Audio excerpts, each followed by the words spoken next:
जानी, एक आवाज़ जो अमर हो गई। राजकुमार कंप्लीट स्टोरी टेलिंग। कभी कभी शहर की भीड़ में एक ऐसा चेहरा दिख जाता है जिस पर नज़र पड़ते ही लगता है यह आदमी किसी और ही मिट्टी का बना है। मुंबई के एक पुराने पुलिस स्टेशन में बारिश की एक शाम एक इंस्पेक्टर अपनी फाइलें बंद कर रहा था। उसकी आंखों में एक ठहराव था, चाल में एक अजीब सी शाही मजबूती और बोलने का अंदाज, मानो हर शब्द किसी दरबार से निकल रहा हो। वह था कुलभूषण पंडित, जिसे दुनिया बाद में राजकुमार कहकर पुकारने लगी।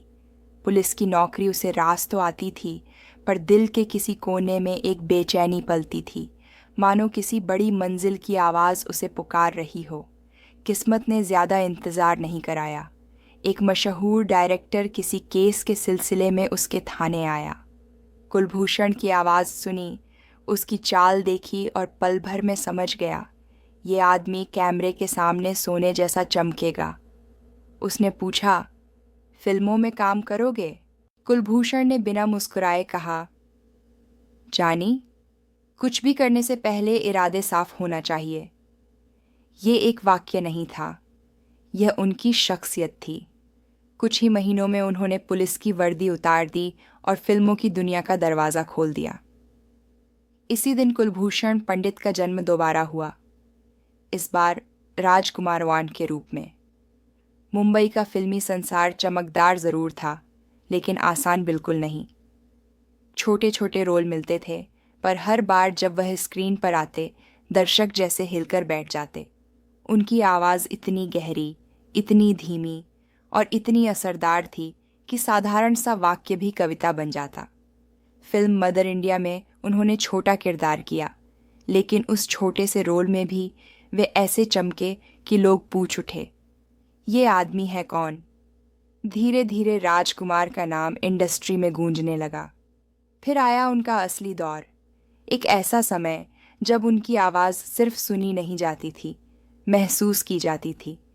उनकी चाल, उनका सिगरेट पीने का अंदाज, उनके संवाद, सब कुछ लोगों के लिए किसी जादू से कम नहीं था।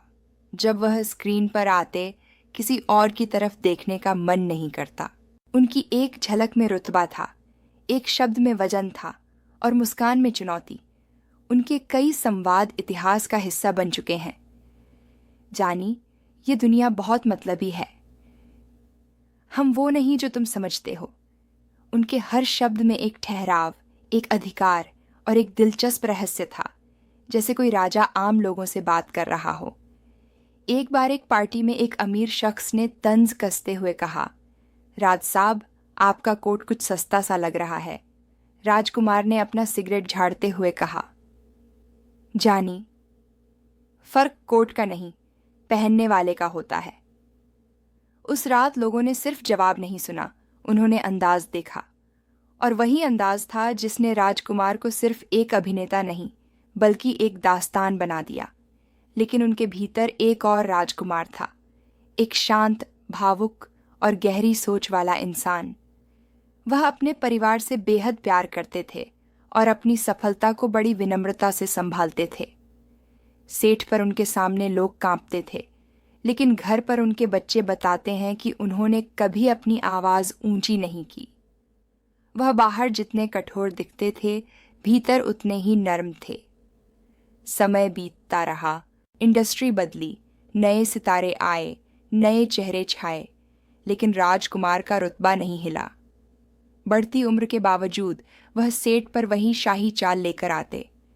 उनकी आखिरी बड़ी फिल्म सौदागर में भी उनकी आवाज़ और स्क्रीन प्रेजेंस ऐसी थी कि लोग थिएटर से निकलते हुए कहते, राजकुमार एक नहीं, एक युग है। लेकिन हर कहानी की तरह इस कहानी का अंत भी धीरे धीरे नज़दीक आया। बीमारी ने उनके शरीर को कमज़ोर कर दिया, पर उनकी आवाज़ आखिरी समय तक वहीं दमदार रही। 1996 में उन्होंने दुनिया को अलविदा कहा, लेकिन उस दिन सिर्फ एक अभिनेता नहीं गया, एक अंदाज गया, एक रुतबा गया, एक ऐसी आवाज़ गई जो सदियों तक किसी और की नहीं हो सकती।